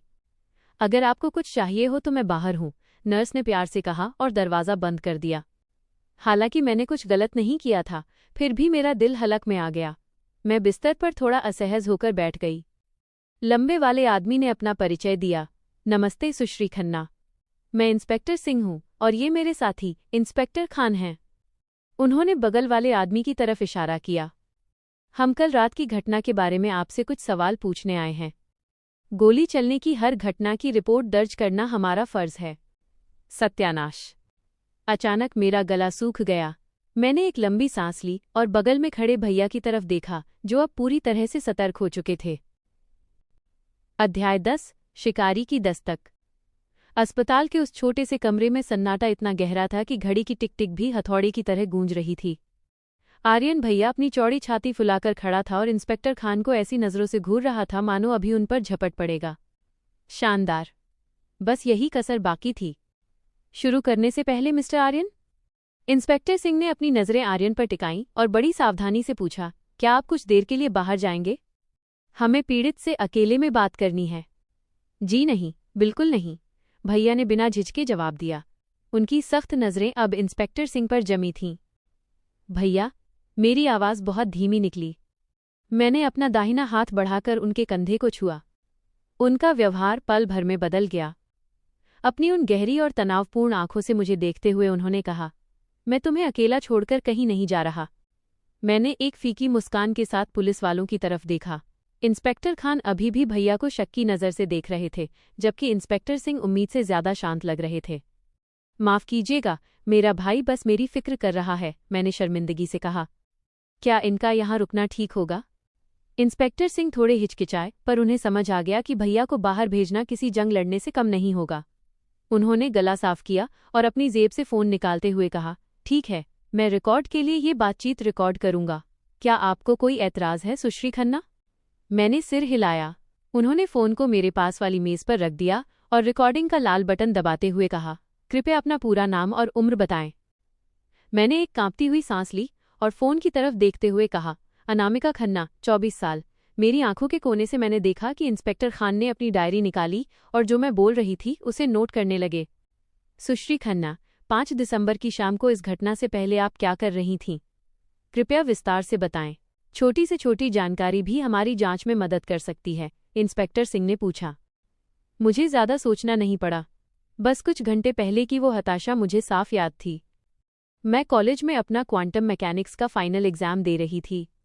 फिर मैं बस से घर आई, अपने फ्लैट में गई, बालकनी में गई ताकि मेरे शब्द रुक गए। मुझे एहसास हुआ कि मैं पुलिस के सामने ये कबूल करने जा रही हूं कि मेरे पास गांजा मैरिजुआना था और गोली लगने से पहले मैं नशे में धुत थी। फिर मुझे लगा कि शायद यही सही है। आखिर मैं उन्हें असली सच तो बता ही नहीं सकती। अगर मैं चुप रही तो शायद अगले हफ्ते तक जिंदा रहूं, पर अगर मैंने आज सच बोल दिया तो मैं कल का सूरज नहीं देख पाऊंगी। मैंने लगभग फुसफुसाते हुए कहा, मैं अपने फ्लैट की बालकनी में गई और मैंने एक जॉइंट पिया। मुझे पुलिस को ये बताने का डर नहीं था कि मैं नशा कर रही थी। मुझे डर था तो इस बात का कि मेरे भाई को ये पता चलेगा उस भाई को जिसने अपनी पूरी जिंदगी दांव पर लगा दी ताकि उसकी छोटी बहन एक अपराधी न बने। उसे पता चलेगा कि उसकी लाडली बहन ने न सिर्फ ड्रग्स खरीदे बल्कि खुद उन्हें रोल करके पिया भी। मैं अपनी जिंदगी से कितनी नफरत करती हूँ। मैंने अपनी नज़रें बिस्तर की चादर पर टिका दीं। मुझे महसूस हो रहा था कि भैया की नज़रें मेरे सिर में छेद कर रही हैं। मैंने गला साफ किया और झेपते हुए अपनी गर्दन खुजलाई। मैंने खाना ऑर्डर किया था, फिर नहाया, कपड़े बदले और मेरी आवाज़ फिर रुक गई। मेरा दिमाग हजारों की रफ्तार से दौड़ रहा था कि आगे क्या कहूँ। मेरी आंखों के सामने बस वो सुनहरी भूरी आंखें घूम रही थीं जो उस रात से मेरे दिमाग में छप गई थी जब मैं उनसे पहली बार मिली थी। क्या मैं कह दूं कि मुझे मति भ्रम, हेलुसिनेशन हुआ था? नहीं, कोई इस बकवास पर यकीन नहीं करेगा। उसके बाद मुझे कुछ याद नहीं। मैंने झूठ बोला और मुझे खुद भी लगने लगा कि शायद यही सच है। मैंने इंस्पेक्टर की तरफ देखते हुए कहा, मैं नशे में थी, मुझे और कुछ याद नहीं है, मुझे माफ कर दीजिए। दोनों इंस्पेक्टरों ने एक दूसरे की तरफ देखा। उनकी नज़रों में एक ऐसा संदेश था जिसे मैं पढ़ नहीं पा रही थी। तभी इंस्पेक्टर खान ने टोकते हुए पूछा, फ्लैट के दरवाजे पर जबरदस्ती अंदर घुसने का कोई निशान नहीं मिला, इसका मतलब है कि आपने खुद दरवाज़ा खोला होगा। क्या आपको वो भी याद नहीं? अब मैं सच में घबरा गई थी। मैंने रिकॉर्ड होते हुए फ़ोन की तरफ देखा और ज़ोर ज़ोर से अपने गाल के अंदरूनी हिस्से को दांतों से चबाने लगी। मैंने मना करते हुए सिर हिलाया, हूँ नहीं। उनकी गहरी जांच वाली नज़रें मुझ पर टिकी थीं। तभी इंस्पेक्टर सिंह ने बहुत ही नर्म आवाज़ में कहा, कोई बात नहीं सुश्री खन्ना, आप जो भी कहेंगी उसका इस्तेमाल आपके खिलाफ नहीं होगा। हम बस उस इंसान को पकड़ना चाहते हैं जो इसके लिए। उनकी बात अधूरी रह गई। अचानक दरवाज़ा खुलने की आवाज़ ने सबका ध्यान खींच लिया। मैंने दरवाजे की तरफ देखा और जो मैंने देखा उसने मेरा दम घोट दिया। मार्शल, वो वहां खड़ा था, एक गहरे नीले रंग के सूट में, काली फिटेड शर्ट और चमकदार काले जूतों में। उसकी जैकेट के बटन खुले थे और उसकी शर्ट के ऊपर के 2 बटन भी। एक हाथ जेब में डाले वो कमरे के अंदर आया। उसके पीछे वही 2 आदमी थे जिन्होंने कल मेरा फ्लैट तहस नहस किया था। उसने एक शब्द भी नहीं कहा और उसे कहने की जरूरत भी नहीं थी। मुझे इस बात पर हैरानी नहीं होनी चाहिए थी कि पुलिस वाले भी मार्शल सल्वाडोर को जानते हैं, पर मुझे हैरानी इस बात पर हुई कि पुलिस वाले भी ये जानते थे कि इस वक्त सबसे समझदारी का काम सवाल पूछना बंद करना और यहाँ से चले जाना है। जब मैंने इंस्पेक्टरों की तरफ देखा तो उन्होंने तुरंत अपनी नज़रें झुका लीं। खैर, इंस्पेक्टर सिंह ने अपना गला साफ किया और एक फीकी मुस्कान के साथ अपना फ़ोन उठाते हुए कहा, हमें बस इतना ही चाहिए था। आपके समय के लिए शुक्रिया, सुश्री खन्ना। क्या ये सच में जा रहे हैं? मैं खौफ के मारे उन्हें देखती रह गई। इंस्पेक्टर खान ने अपनी डायरी बंद की और उसे अपनी जैकेट में ठूंस लिया। दोनों पुलिस वाले मार्शल से नजरें चुराते हुए तेजी से कमरे से बाहर निकल गए। भैया, मैंने तेजी से मुड़कर भैया की तरफ देखा। उनकी दोनों मुट्ठियां भिंची हुई थीं। उनकी आंखों में गुस्सा उबल रहा था और उनका चेहरा लाल हो चुका था। मार्शल के जूतों की टिक टिक की आवाज़ फर्श पर गूंज रही थी जिसने मुझे सुनकर दिया। मैं चिल्लाना चाहती थी पर आवाज़ नहीं निकली। तभी उस गनसिर वाले आदमी ने पीछे से दरवाज़ा बंद कर दिया और उसे लॉक कर दिया। अब हम इस कमरे में बंद थे, शहर के सबसे खतरनाक इंसान के साथ। मार्शल की नज़रें भैया पर जमी थीं। उसकी आवाज़ में एक अजीब सी सत्ता और घमंड था जब वो बोला, मुझे पता था तुम यहीं मिलोगे। अध्याय 11, मेरे वजूद की कीमत।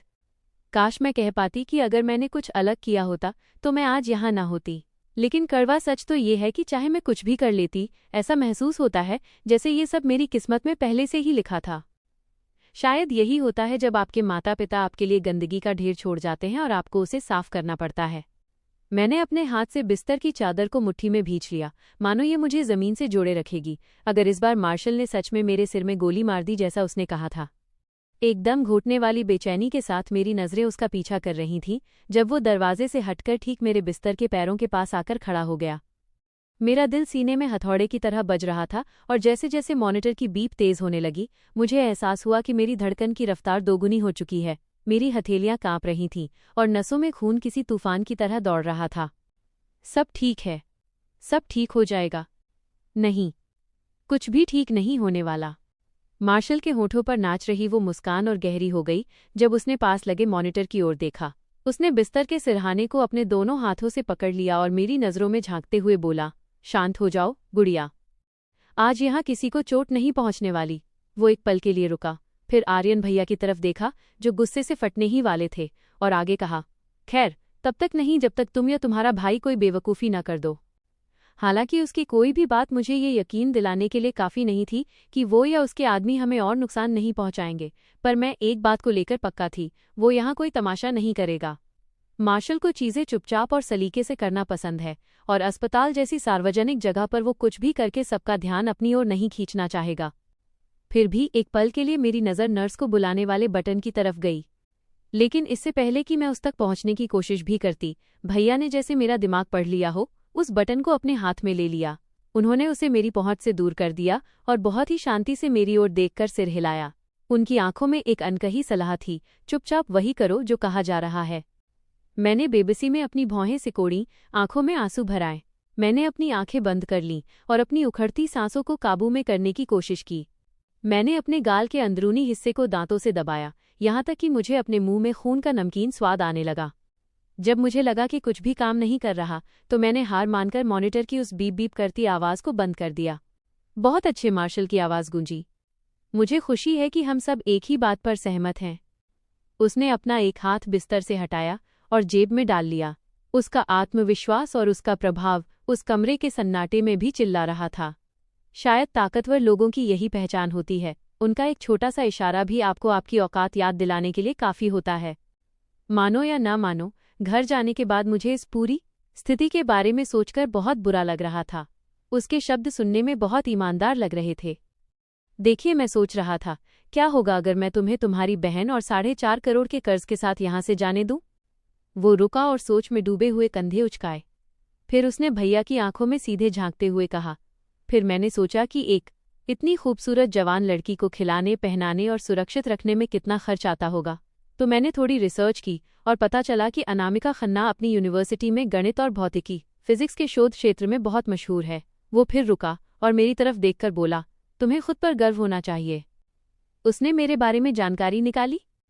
इससे पहले कि वो अपनी बात पूरी करता, मुझे समझ आ गया कि वो कहाँ जा रहा है। मेरा दिमाग सुन्न पड़ गया। मैं उसके शब्द सुन रही थी, लेकिन मेरा गणितीय दिमाग भी इसे प्रोसेस नहीं कर पा रहा था। और फिर मुझे ख्याल आया, एक ऐसी लड़की जो किताबी जीनियस, टेक्स्टबुक जीनियस हो, उसके लिए ये कर्ज बहुत छोटी कीमत है। मेरे काम के क्षेत्र में ऐसे तेज दिमाग वाले लोग रोज रोज नहीं मिलते। भैया ने उसे बात पूरी नहीं करने दी। उनकी आवाज में एक जंगली जानवर जैसी गुर्राहट थी। नहीं, वे गुस्से से कांपते हुए बोले, तुम उसे कहीं नहीं ले जा रहे। तुम अरे, अभी तो मैंने सबसे अच्छी बात बताई ही नहीं, और मेरा यकीन करो तुम इसे सुनना चाहोगे। मार्शल ने भैया की बात काटते हुए मजे से कहा। उसकी प्रतिभा को देखते हुए आज के मार्केट में उसकी उम्र और हुनर वाली लड़की की कीमत कम से कम 5 मिलियन 50 लाख डॉलर है। वो कमरे में टहलने लगा और बड़ी बेबाकी से बोला, पहले तो वो मेरे किसी काम की नहीं थी, इसलिए मेरा इरादा उसे मार डालने का ही था, चाहे तुम मेरा कर्ज चुकाते या नहीं। लेकिन आज मेरा दिल थोड़ा उदार हो रहा है। वो अचानक भैया के सामने जाकर रुक गया। उसने कहा, तुम मुझे 1 हफ्ते के अंदर 6 मिलियन 60 लाख डॉलर लाकर दो, और मैं वादा करता हूं कि मैं तुम्हारी बहन को सही सलामत तुम्हें सौंप दूंगा। वो वापस यूनिवर्सिटी जा सकेगी, अपनी रिसर्च जारी रख सकेगी और अपनी बाकी जिंदगी बिना किसी दखल के जी सकेगी, जब तक कि तुम मुझे फिर से धोखा देने की कोशिश न करो। उसने अपनी बात खत्म की। उसके चेहरे की मुस्कान अब एक गंभीर और रहस्यमयी भाव में बदल गई थी।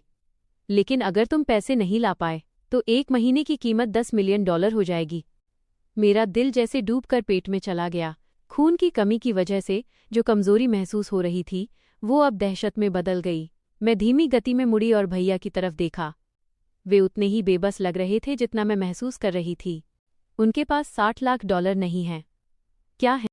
अध्याय 13, एक असंभव फरमाइश। जैसे ही मेरी पलकें झपकी, मैंने एक गहरी सांस ली। मेरे सीने में एक अजीब सी सुन्नता थी।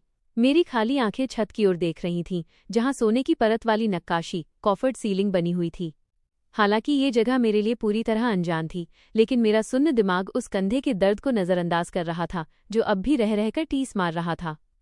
मेरी नज़रें उन गोल रोशनदानों पर टिक गईं, जो छत के उस ज्यामितीय पैटर्न के बीच चमक रहे थे।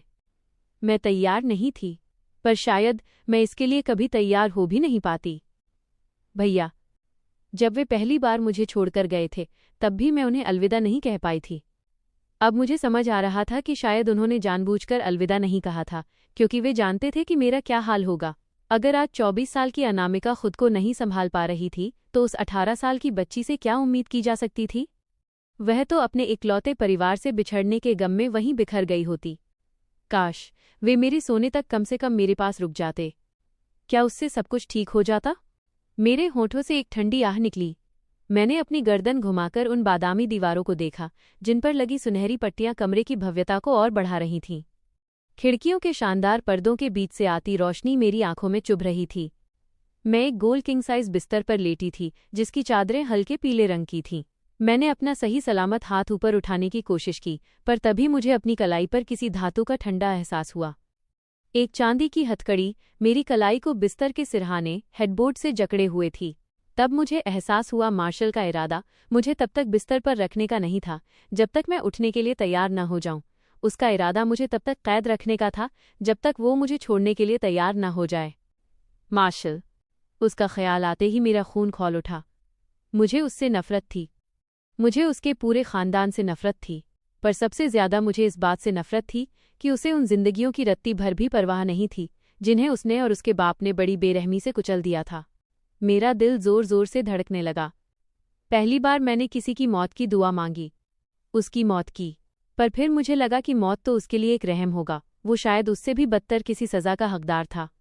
मैं बड़ी सावधानी से करवट लेकर बिस्तर के किनारे पर बैठी। मेरा एक हाथ अभी भी हथकड़ी से जकड़ा था जिससे बैठने में थोड़ी दिक्कत हुई। सिर चकराने लगा और कुछ पलों के लिए सब कुछ धुंधला हो गया। जब मेरी नज़र मेरे कपड़ों पर पड़ी तो मैं ठिठक गई। मैं अब अस्पताल के उस बदरंग गाउन में नहीं थी। इसके बजाय मैंने अपनी वही काली लेगिंग्स और तितलियों वाली अपनी पसंदीदा सफ़ेद टी शर्ट पहन रखी थी। ये तो मेरे कपड़े हैं, मेरे अपने कपड़े। मेरी नज़रें कमरे के दूसरे कोने पर पड़ीं जहां मेरे सफ़ेद स्नीकर्स रखे थे, वही जूते जो मैंने उस रात पहने थे जब मुझे गोली लगी थी। क्या उसने मेरा सारा सामान पैक करवाकर यहां मंगवा लिया है? आखिर चाहता क्या है वो? मेरा जबड़ा भिंच गया जब मैंने कमरे के कोने में अपना वही गुलाबी सूटकेस देखा। मुझे खुद पर गुस्सा आ रहा था कि मैं हैरान क्यों हो रही हूं। मुझे पता होना चाहिए था कि मार्शल जैसा आदमी मुझे अपना घर पैक करने की मोहलत नहीं देगा। मुझे पता होना चाहिए था कि मेरी पसंद नापसंद की यहाँ कोई अहमियत नहीं है। आखिरकार उसने मेरी आज़ादी छीनते वक्त भी तो मुझसे नहीं पूछा था। पर मेरा दिमाग एक बात पर अटका था, इतनी ताकत और रसूख होने के बावजूद उसने मुझे अपने घर में कैद क्यों किया? वो चाहता तो मेरे अपने फ्लैट पर भी मुझसे अपना काम करवा सकता था। पर बात सिर्फ काम की नहीं थी, बात सत्ता और नियंत्रण, पावर एंड कंट्रोल की थी। उसने ये सब इसलिए किया क्योंकि वो कर सकता था और उसे रोकने वाला कोई नहीं था। अचानक दरवाज़ा खुलने की आवाज़ ने मुझे वर्तमान में खींच लिया। मुझे खुद पर ताज्जुब हुआ कि उस आदमी को देखकर जिसने मेरे कंधे में गोली मारी थी, मेरा दिल जोर से नहीं धड़का। मार्शल के होठों पर एक हल्की सी मुस्कान थी और उसकी सुनहरी भूरी आंखों में एक अजीब सी चमक। वो कमरे में अकेला दाखिल हुआ और दरवाज़ा बंद कर दिया। वह मुझसे कुछ फीट की दूरी पर आकर रुक गया। उसका एक हाथ पैंट की जेब में था। उसके जूतों की चमक से लेकर उसकी सलीके से प्रेस की हुई नेवी ब्लू शर्ट तक मैंने उसे गौर से देखा। उसकी बेल्ट का चांदी का बकल खिड़की से आती रोशनी में चमक रहा था। उसने इस बार भी टाई नहीं पहनी थी। शर्ट के ऊपर के बटन खुले थे जिससे उसके गले की चांदी की चेन साफ नजर आ रही थी। वो अपनी हर अदा से अपनी श्रेष्ठता जाहिर कर रहा था। अध्याय 14, बारूद और गणित। मार्शल का चेहरा किसी तराशे हुए पत्थर की तरह था। उसकी नुकीली ठुड्डी पर सलीके से कटी हुई दाढ़ी, उसकी नाक का वो सटीक संतुलन और उसकी घनी पलकों के नीचे छिपी वे नशीली भूरी आंखें, वो दिखने में किसी फरिश्ते जैसा था। पर जैसा कि कहा जाता है, शैतान भी कभी स्वर्ग का सबसे सुंदर फरिश्ता हुआ करता था। जब तक तुम यहाँ अकेली हो तब तक तुम्हें इस बिस्तर से बंधे रहना होगा ताकि मुझे यकीन रहे कि तुम बालकनी से नीचे नहीं कूदोगी। मार्शल की भारी और गूंजती आवाज़ कमरे में फैली। उसने खिड़कियों के बीच मौजूद उन 2 दरवाजों की ओर इशारा किया जिन पर मेरा ध्यान पहले नहीं गया था। क्या इसे लगता है कि मैं बेवकूफ़ हूँ? मैं भला वहां से क्यों कूदूंगी? मैंने पूरी हिम्मत जुटाकर पूछा। मेरी आवाज़ मेरी उम्मीद से ज्यादा मजबूत निकली। उसके होठों की मुस्कान एक व्यंग्यात्मक हंसी में बदल गई। उसने कंधे उचकाते हुए कहा, क्या पता शायद तुम अपनी जान देना चाहो। काश मैं तुम्हें उस बालकनी से नीचे फेंक पाती। मैंने उसकी आंखों में झांकते हुए बहुत ही सलीके से कहा, अगर मैं मान लूं कि ये दूसरी मंजिल है तो मैं ज़मीन से लगभग 15 फीट की ऊंचाई पर हूं। अगर मैं यहां से कूदती हूं तो मरने की संभावना कम और जिंदगी भर के लिए अपाहिज होने की संभावना कहीं ज्यादा है। मैं रुकी और उसकी आंखों में उभरती दिलचस्पी को देखते हुए आगे कहा, तो अगर तुम्हें लग रहा है कि मैं तुमसे बचने के लिए खुदकुशी की कोशिश करूंगी, तो मैं तुम्हें यकीन दिला सकती हूं कि बालकनी से कूदना तुम्हारी चिंताओं में सबसे आखिरी पायदान पर होना चाहिए। मुझे लगा वो कोई कड़वा जवाब देगा, पर उसने मुझे चौंका दिया। वो बिना कुछ कहे मेरे करीब आया। मेरा दिल एक पल के लिए धड़कना भूल गया। उसके तीखे परफ्यूम की महक मेरे फेफड़ों में भर गई। मैंने पीछे हटने की कोशिश की, पर उसकी नज़रें मेरी कलाई पर थीं। उसने अपनी जेब से एक चाबी निकाली और एक ही झटके में मेरी हथकड़ी खोल दी। जैसे ही मैं आज़ाद हुई, मैंने अपनी कलाई को सहलाया। मार्शल ने चाबी वापस जेब में रखी और मुझे देखने लगा। अगले ही पल उसने अपनी उंगली मेरी टी शर्ट के गले में फंसाई और उसे थोड़ा नीचे खींचकर मेरी पट्टी, बैंडेजेस देखने लगा। मेरे गले से एक दबी हुई आवाज़ निकली। उसने मुझे अपने दूसरे हाथ से कंधे से पकड़ा और थोड़ा अपनी ओर खींचा, ताकि वो पीछे की पट्टी भी देख सके जहां से गोली बाहर निकली थी।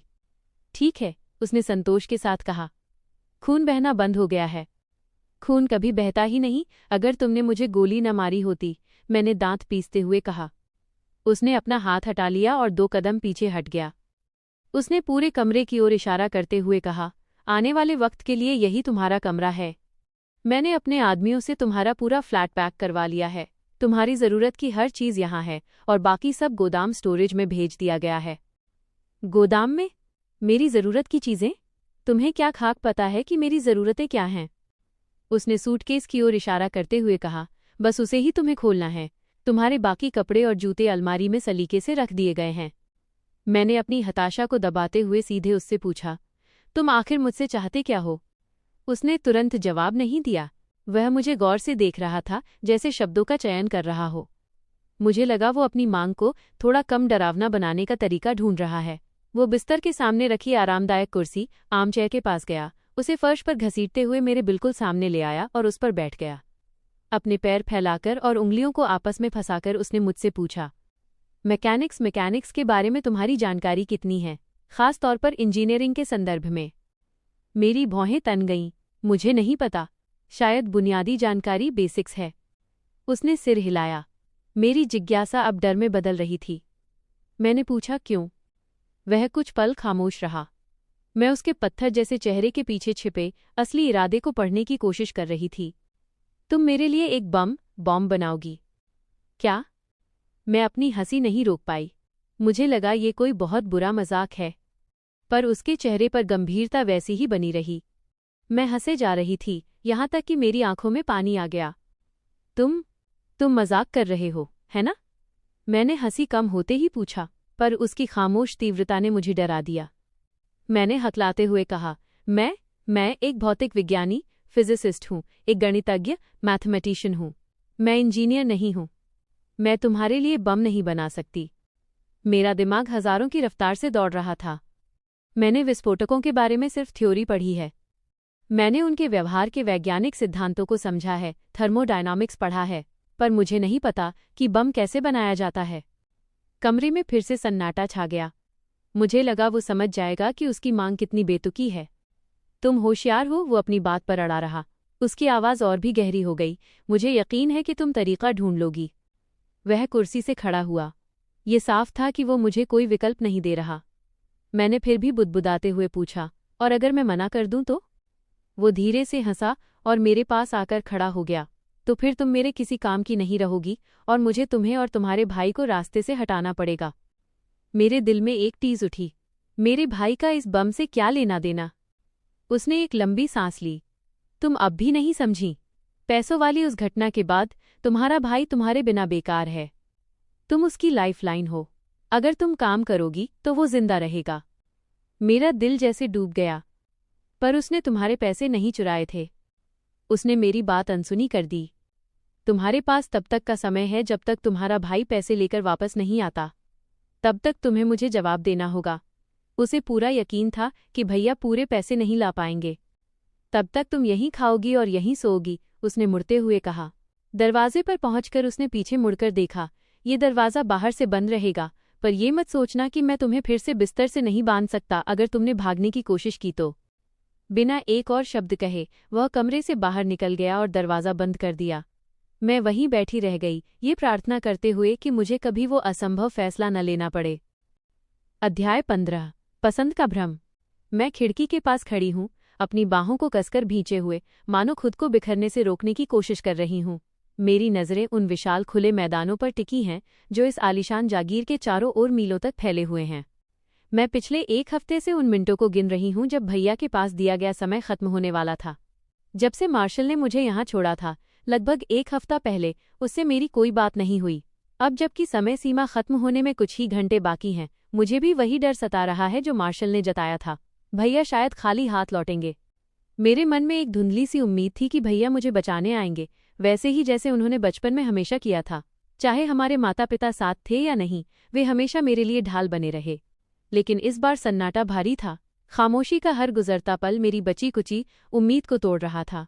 मुझे खुद पर ग्लानि महसूस हो रही थी, पर मैं मानसिक रूप से उस पल के लिए खुद को तैयार कर रही थी जब मार्शल यहाँ आकर मुझे वो बुरी खबर सुनाएगा। ऐसा नहीं था कि मुझे भैया पर भरोसा नहीं था। बात बस इतनी थी कि मैं अपने भाई को जानती थी। अगर उसके पास मेरी आज़ादी खरीदने के लिए पैसे होते तो वो मुझे उसी दिन अस्पताल से ले गया होता जिस दिन मुझे अगवा किया गया था। फिर भी मेरा एक हिस्सा मार्शल की उस असंभव फरमाइश को मानने से इनकार कर रहा था। मैं उसके लिए वो काम नहीं करूंगी, कम से कम तब तक नहीं जब तक भैया सच में खाली हाथ नहीं आ जाते। तब और सिर्फ तभी मैं ये तय करूंगी कि इस दलदल से कैसे निकलना है, या फिर वही रास्ता चुनूंगी जो आसान है, उसकी शर्तों पर खेलना। लेकिन उसकी शर्तों पर खेलना कभी आसान नहीं होता। शायद यही मेरा इकलौता विकल्प है। मैंने एक ठंडी सांस ली और गर्दन घुमाकर अपने कंधे की ओर देखा। मेरे सीने में रह रहकर टीस उठ रही थी। उस गोली के जख्म ने मेरा चैन छीन लिया था। पिछले कुछ दिनों से मैं इसे साफ करने और पट्टी बदलने के साथ साथ अपने हाथ को हिलाने की कोशिश भी कर रही हूँ, ताकि कहीं मेरा हाथ हमेशा के लिए बेकार न हो जाए।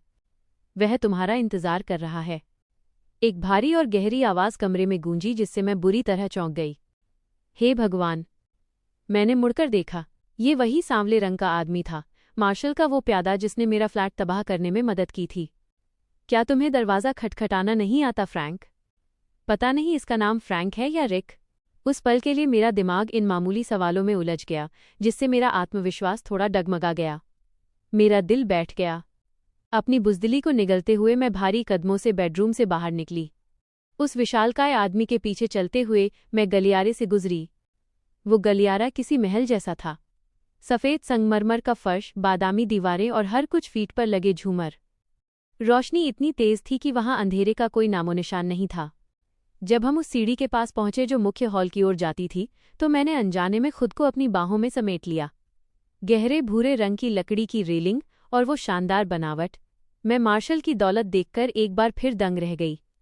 मुझे समझ नहीं आ रहा था कि जो आदमी इतना अमीर है, वो किसी पेशेवर इंजीनियर को पैसे देकर अपना काम करवाने के बजाय मुझ जैसी स्टूडेंट को मजबूर क्यों कर रहा है। जैसे जैसे हम नीचे पहुंचे, मेरी धड़कनें तेज होने लगीं। मेरे साथ चल रहे उस आदमी ने अचानक मेरा हाथ कसकर पकड़ा और मुझे तेजी से चलने का इशारा किया। दर्द के मारे मेरे मुंह से एक सिसकी निकली, पर मेरे पास विरोध करने का कोई रास्ता नहीं था। जैसे ही हम एक बड़े दीवान खाने पार्लर में दाखिल हुए, मेरी नज़रें सीधे भैया से जा टकराईं। मैंने झटके से अपना हाथ छुड़ाया और दौड़कर उनके गले लग गई। तुम ठीक तो हो ना? भैया की आवाज़ में फिक्र और बेबसी मिली हुई थी। उन्होंने मुझे ऐसे कसकर पकड़ा जैसे वे किसी डूबते हुए सहारे को पकड़ रहे हों। उनकी खुशबू ने मेरी बेचैनी को थोड़ा शांत किया। मैंने उनके सीने में अपना चेहरा छिपाते हुए सिर हिलाया। मैं ठीक हूँ, मैंने उन्हें यकीन दिलाया और थोड़ा पीछे हटकर उन्हें देखा। उनकी लाल आंखों के नीचे काले घेरे साफ बता रहे थे कि वे कई रातों से सोए नहीं हैं। उनका चेहरा पीला पड़ गया था, बिल्कुल वैसा ही जैसा मेरा अस्पताल में था। वे शायद कई दिनों से भूखे भी थे। ओ भैया! हमें देखकर ऐसा लग रहा था जैसे हम फिर से वही लाचार किशोर टीनेजर्स बन गए हों। इस अपराध की दुनिया में आने से पहले वे 3-3 नौकरियां करते थे। वे खुद को मार रहे थे ताकि हमारा गुजारा हो सके, और मुझे उन्हें याद दिलाना पड़ता था कि खाना खा लो या सो जाओ। चीज़ें तब आसान हुई जब उन्होंने गिलर्मो के लिए काम करना शुरू किया। अगर मुझे उस आदमी का किसी चीज़ के लिए शुक्रिया अदा करना हो, तो वो ये था कि वो अपने लोगों का ख्याल रखता था, जब तक कि आप उसके पैसे न मारें या उसके साथ गद्दारी न करें। शैतान को अपनी रूह बेचने के बाद शुरुआत में सब कुछ अच्छा ही लगता है। रिक! मार्शल की आवाज़ कमरे में गूंजी। वो पास ही एक शानदार भूरे चमड़े की कुर्सी पर बैठा था। उसके हाथ में स्कॉच का गिलास था। उसने सामने रखी कांच की मेज़ पर रखे एक काले बैग की ओर इशारा करते हुए अपने आदमी से कहा, गिन लो इन्हें। रिक ने वो बैग उठाया और पास ही रखी पूल टेबल पर ले गया। उस कमरे की सजावट मेरे बेडरूम से बिल्कुल अलग थी। गहरे भूरे और मेहरून रंग के वॉलपेपर और नीचे बिछा हुआ कीमती कालीन, सब कुछ मार्शल के दबदबे को बयां कर रहा था। जब तक तुमने उस बैग में 6 मिलियन 60 लाख डॉलर नहीं ठूसे हैं, मार्शल ने भैया की आंखों में झांकते हुए कहा, मैं ये मान लूं कि तुम अपनी बहन को वापस लेने नहीं आए हो। भैया के चेहरे पर जो पछतावा और हार थी, उसने मेरा कलेजा चीर दिया। जैसे ही उन्होंने अपना हाथ मुझसे हटाया, मुझे खुद पर गुस्सा आया कि मैं निराश क्यों महसूस कर रही हूं। मुझे तो पता ही था कि यही होने वाला है। अध्याय 16 है, रूह का सौदा। भैया की हालत देखकर मेरा कलेजा मुंह को आ रहा था। वे अपनी गरिमा और गर्व को कुचलकर मार्शल के सामने घुटने टेकते हुए लग रहे थे। मुझे थोड़ा और समय चाहिए, उन्होंने धीमी और पछतावे से भरी आवाज में कहा।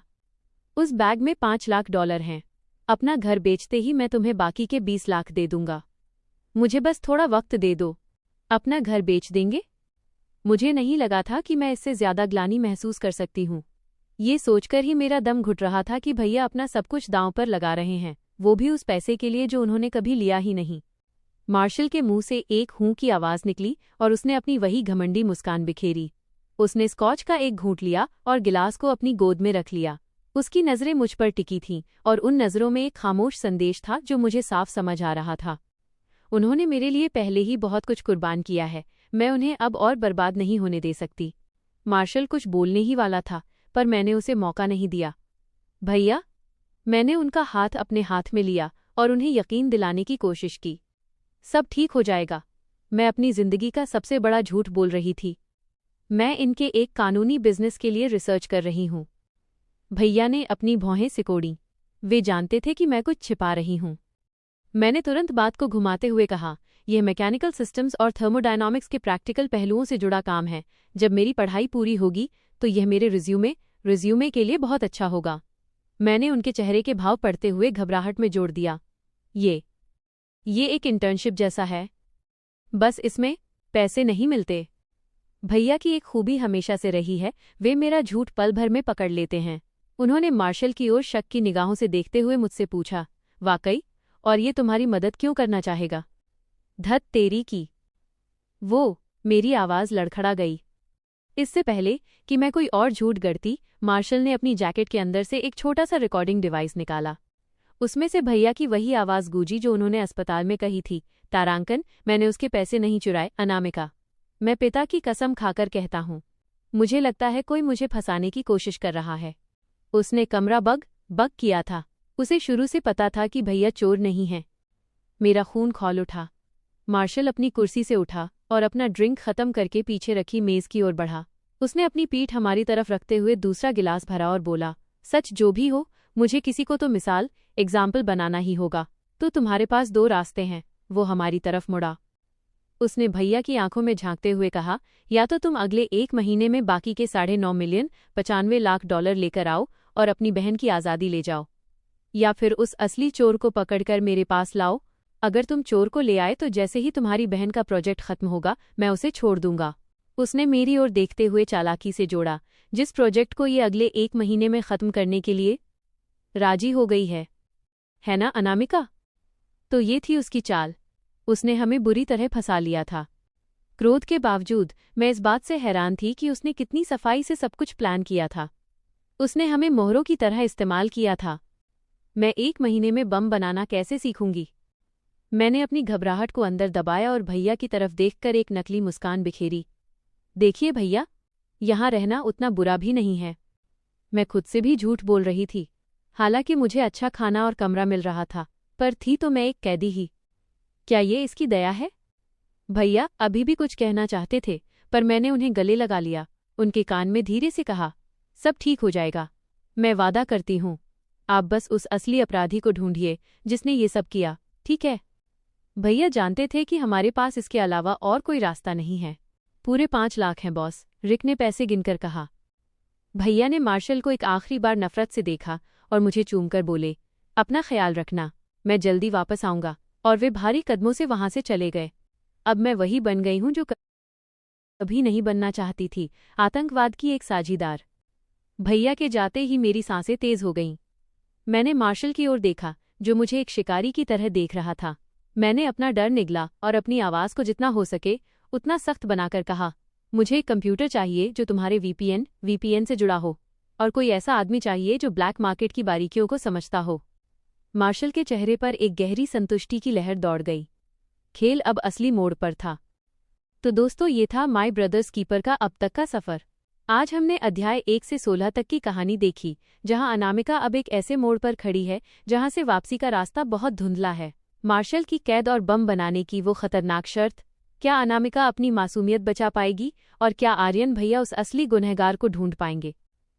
दोस्तों, अगर आपको ये कहानी और मेरा लिखने का अंदाज पसंद आ रहा है तो प्लीज़ इसे ज़्यादा से ज़्यादा लाइक करें और अपने कमेंट्स में बताएं कि आपको कौन सा हिस्सा सबसे अच्छा लगा। आपके लाइक्स और सपोर्ट ही मुझे मोटिवेट करते हैं कि मैं जल्द से जल्द अगले एपिसोड्स आपके लिए लेकर आऊं। तब तक के लिए अपना बहुत बहुत ध्यान रखिएगा। मिलते हैं अगले धमाकेदार एपिसोड में। Bye bye.